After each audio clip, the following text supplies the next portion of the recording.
So the cores actually come in this way. So the cores are going to come in. They go to the tear down bench here, and we tear them down.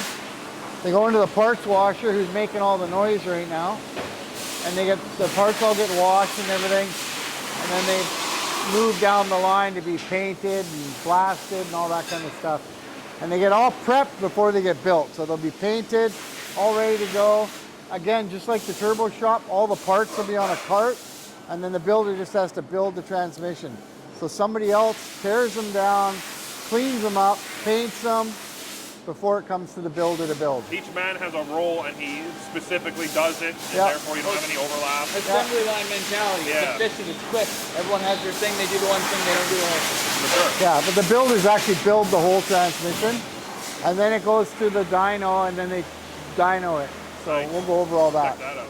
So let's go check out the teardown benches, the noisy parts washer there, and then we'll head down that way. So these are all transmissions they tore down. Here they're tearing down some more. Being tore down. Yep. And then they'll come over here into the parts washer. Well, they'll wash them and he'll blow them off, clean them up, all that good stuff. Yeah, so then this is where the guys are building them. We actually have a separate valve body department here, so we actually build the valve body. And then the valve body gets delivered to the builder. So you test the pressures in each, forward, reverse. Before they goes to the builder. So the valve bodies are built separate from the actual builder. So essentially you guys aren't just like putting a transmission together and send it out the door. Each part is tested, each part is put together and then tested on the dyno. Yep. Okay, so essentially what you're getting at with these is your valve bodies are tested on their own, and as soon as you know the valve bodies are good, they go into the transmission. Everything goes together working, it goes to the dyno, and then it's tested before it leaves. So you kind of minimize anyone receiving their transmission saying, oh, I have an issue here. It's like, nope, the transmission is ready to go out of box. If you have any errors with the transmission, it's probably like an install error. If anything. Or it could be something with the vehicle computer or something like that, which we don't actually test the vehicle You guys computer, are always ensuring the transmission is ready to run out of box. Making hydraulic pressure, it's shifting through the gears. It's not leaking, all that kind of stuff, Limits your instances of failure. Yeah, and if there is a failure, it's usually due to something electronic on the truck or something like that. Adds a level of quality assurance small shops can't compete with. Yeah, for sure. Because a lot of the small transmission rebuilders and stuff like that don't have the transmission dyno or valve body testing machines, right? So they'll put a shift kit into it and whatever, but and if it works, it works. And so this is the valve body test machine. Unfortunately, there's no valve body in there right now, but you can see the valve body bolts in there, and then it starts shooting oil out of it and shifting through the gears and all that kind of stuff. He was saying this one's for more of the solenoid-driven valve body. Yeah, like the 68s and the Allison and stuff like that. Yeah. And then that one over there is for 47 REs, more hydraulic transmission. You betcha. Yeah. Chris, what's the machine over there? What's that? What's that machine over there? Not sure what he's got there. Mustang thing. Solenoid tester? Oh, it's just to test individual solenoids. That's, solenoid tester. Oh, nice. Yeah. Before you even put on the valve body. You betcha. These are different test rigs I see here. Yeah, 68 RP, Allison. Yeah. Nice. That's a lot of time setting that up too. Yeah. Yeah, you bet. You could do a pan of that so you can kind of see the different transmissions they offer and can test as well.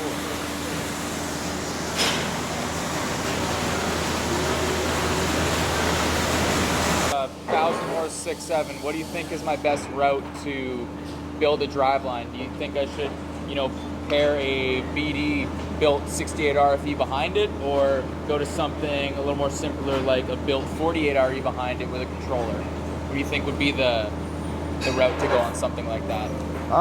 And this is like a 1,000 horse, not towing, beaten truck. This is a fun truck. This is a burning tires off kind of thing. I don't know. A 68, we can build a really good Trackmaster 68. If you're not towing it and stuff like that, that'd be fine. The problem is the guys that have like 800 horsepower and still want to tow with it, that's where they run into trouble. But no, I would say you could, it's up to you. If you don't want to switch over your computer and all that kind of stuff, standalone computer system, so you don't have to go to a 47, 48, right? That almost seems on purpose. Yeah. I'm just kidding. No, I don't know. I would personally try and stick with the 68 until it, you know. Just for and ease of, yeah, then you have to swap over the use. computer stuff, everything, right? But, and if that didn't work out, then try something different. Adds more complexity to a swap as well too. 68, put it in there, you're good, Yeah. you can drive it. 48, you start getting into race truck kind of territory as Yeah. well too. Whether you have the standalone controller, you go manual valve body as well. It's, My daily driver is a 750 horsepower with a 68 behind it, twin turboed, yes. right? Sweet. But yeah, it's been, and it holds up just fine. So It just works, yeah. yeah, until I go to the track, and then, you know, things happen. Things happen. where are the compounds? No comment. Even- King, right? So every transmission case gets painted with our gunmetal gray, and we go down here. Keep painting magic, you're looking great. Keep painting magic, you're looking great. So these are the carts I was talking about. So every transmission build, right, gets a work order, and all the parts go on the cart that goes to the transmission builder. Oh man, it'd be great being a builder because you just grab the cart, you're there you go. It's super easy. Yeah, Yeah, kinda. So we got some benches here, and we got some benches back here too. Go ahead, Ryan. Oh my God, two-wheel drive 47 housing. I need that too back home. Yeah, a lot of spare parts back here. Yeah. What can I identify Just here? like, Yeah. Instant output shaft there.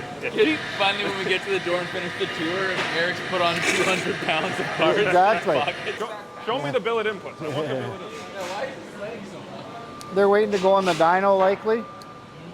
I see these rigs here. They say they put them on an engine stand. And how do you get them over here? Do you have a forklift come over here? Or? Crane, well, there's a forklift for that one, but they use them for lifting them onto the dyno. I'll show you. Oh, So it lifts them onto here, right? So they can build them yep. like that, right? And then we lift them off and put them on the dyno. Nice. Yeah. Triple So dip. this is the transmission dyno.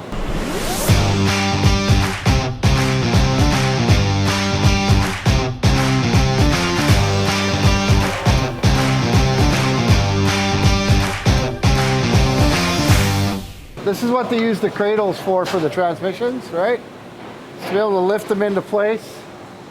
And then we run them up with the converter and everything. We can actually put a load on them so they downshift and all that kind of stuff, and check the line pressures, all that good That's a stuff. step in the process that makes it ensured that you're putting this out as a good trans. It's ready to go. Yeah, yeah, you betcha. Yeah. Then is this adapter plate for all the common balancing patterns? So you don't need to go and change the entire big adapter plate? That's right, yeah. Nice.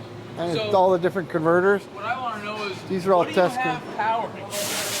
That's an old 350, No way. an old 350 Chev. Yeah, we actually have a new dyno coming this year, so it's a new dyno. You gonna get an LS on it or what? I don't know what it's got on it. Probably have 2 million hours on that New 350. dyno is fuel injection. Yeah, exactly. So in a way, could you say you're one of the first 350 Chevy to 60 NRFE shops out there? That's right, we're conversion kit. Yeah. Yeah.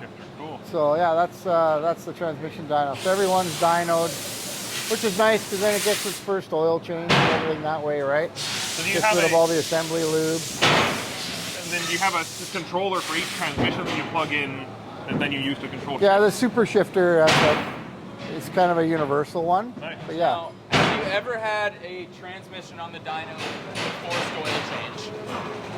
does it what? Have you ever had a transmission on the dyno do a forced oil change? Where it starts puking out? Yeah. No, not really. Yeah, it's kind of cool. I've never seen a transmission dyno before. Yeah, I don't think there's that any more one's been components around. That one's been around for a long time. I don't think there's any more components you can get for quality control either. You know, besides No. putting in the actual truck. But Let's head back over to the torque converter. So let's go this way. So you can see all these are completed units, ready to go into transmission coffins. Yeah, every one of our transmissions gets a deep sump oil pan. That's just part of the deal, right? It's Gotta have that branding on We've it. got to have that branding on it for one thing, and yeah, a couple extra quarts for sure. Keeps it A couple cool. extra liters in our language. Anti-tickers? We sell a lot of those, you betcha. Ford manifolds. Disc covers. Yeah. Manifolds. Iron horn turbo kits. So that's like a, Comes in you know, one big box. yeah, it's a conversion kit to get rid of your VGT turbo. Yep. Right. More pans. Ooh, yeah. So like I say, this is all finished product. This is all getting ready to go over to shipping for them to ship it to customers. I'll guarantee you all of those are sold already. They're Dodge manifolds. We've been a little bit behind on those, so those will all be sold. Hot seller. Hot seller. Our steering box stabilizers. I've seen the factory manifolds on the 3rd generation Dodge is like, what is it, pinhole before. Oh yeah, and Yeah. they warp really Like bad. trying to figure out where there's a leak going on, you have to spray soapy water on it, you see it's like a sponge. Yeah, Do you for offer sure. 12 valve manifolds still? Yeah. Okay. We do 12 valve manifolds. We have motorhome manifolds, which are different again. The weird kind of, yeah. Yeah, we got all those. Yeah, they have a problem with shrinkage, you know, breaking the heads, the ears off. All of them do. Have you Yeah. guys ever thought about getting into cylinder heads? That's another big market, it seems, with these. Yeah, we have the Cummins cylinder heads now. Right on. So we've teamed up with, and as part of our sister company is D&J Engines. Yep. Out of Ohio. So we supply cylinder heads from them. Cool. They build them for us. So. All part of a big blanket of Yeah. portfolio. Yeah, exactly. Well, quickly we'll go into the torque converter. So again, I'm trying to take you in the way the whole flow works, right? So this is where the cores come in, right? And then they come over to the machine that you were talking about earlier where we cut them open, right? Yeah. There's one being cut open right now. Make sure you get a shot of that. Yeah, he's just cutting it in half right now, right on the weld mark from the factory. And then you'll end up with the front of the converter and then the lock-up part of it. I have the same hammer. This is my favorite hammer.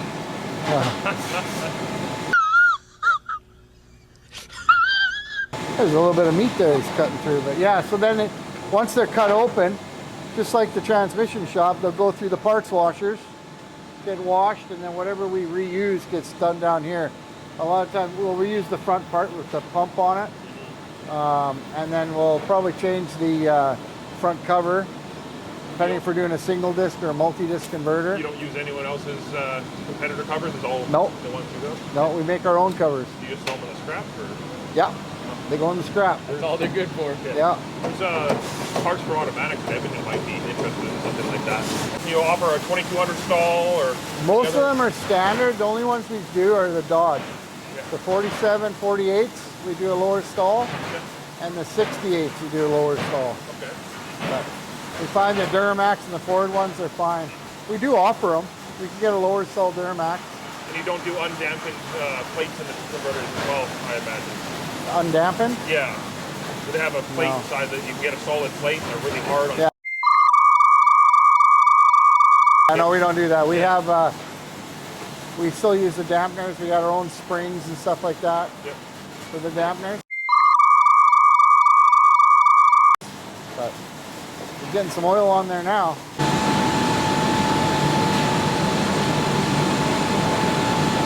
You want to get it coming apart? Huh? It's going to come apart. I don't think it'll explode apart. It's just I know. No, but it'll go pop. All right. Yeah, so the front pump would go on, and then the dampener plate, and the lockup clutch, and the front cover, and all that would stack up in here.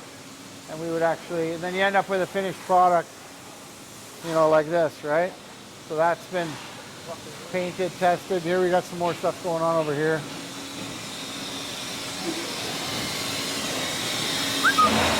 Need this. Is it welding? Yeah, it's welding. Oh, it's like auto welding. Yeah. So there it is after it's been welded up. And then so it gets welded up and then he tests it for leaks. So he's got it in water there. He's checking it for leaks.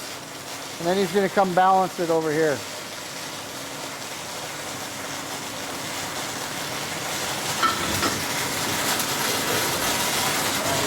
You might be able to get a shot. Yeah, there you go. Got clutch design. We got a 2-disc, single disc, a 2-disc, multi-disc. We just released for the Fords, a 4-disc converter. Really? Yeah, big 4-disc converter.